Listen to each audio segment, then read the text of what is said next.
Profit one ERPയിൽ multi unit എങ്ങനെ ചെയ്യാമെന്ന് നോക്കാം. ഒരു പ്രോഡക്റ്റ് ഒന്നിൽ കൂടുതൽ യൂണിറ്റുകളിൽ പർച്ചേസ് ചെയ്യുകയോ ബില്ല് ചെയ്യുകയോ ചെയ്യുന്നുണ്ടെങ്കിലാണ് മൾട്ടി യൂണിറ്റ് ആവശ്യമായി വരുന്നത്. ആദ്യമായി മൾട്ടി യൂണിറ്റ് ഓപ്ഷൻ ഇനേബിൾ ചെയ്യുക.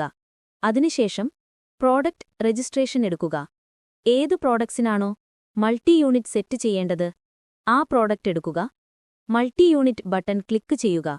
മൾട്ടി യൂണിറ്റ് വിൻഡോയിൽ ഏതൊക്കെ യൂണിറ്റ്സാണോ ആ പ്രോഡക്റ്റിന് ഉപയോഗിക്കുന്നത് അതെല്ലാം സെറ്റ് ചെയ്യാവുന്നതാണ്.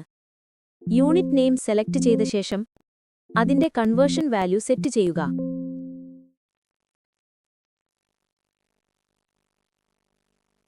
നമുക്ക് ആവശ്യമുള്ള യൂണിറ്റുകളെല്ലാം സെറ്റ് ചെയ്ത ശേഷം ഡിഫോൾട്ടായി പർച്ചേസിലും ബില്ലിംഗിലും വരുന്ന യൂണിറ്റുകൾ സെറ്റ് ചെയ്യുക. അതിനുശേഷം യൂണിറ്റ് സേവ് ചെയ്യുക, പ്രോഡക്റ്റ് സേവ് ചെയ്യുക.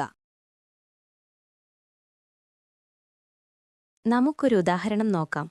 റൈസ് എന്ന് പറയുന്ന ഒരു പ്രോഡക്റ്റ് വാങ്ങുന്നത് ബാഗായിട്ടാണ്. വിൽക്കുമ്പോൾ ബാഗായിട്ടും കിലോഗ്രാമായിട്ടും വിൽക്കും.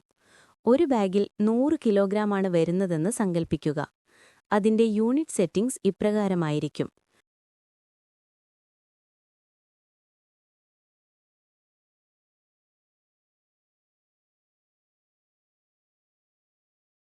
അതുപോലെ 1 കിലോഗ്രാം 40 രൂപയാണെങ്കിൽ ഒരു ബാഗിന് 4000 രൂപ വരും.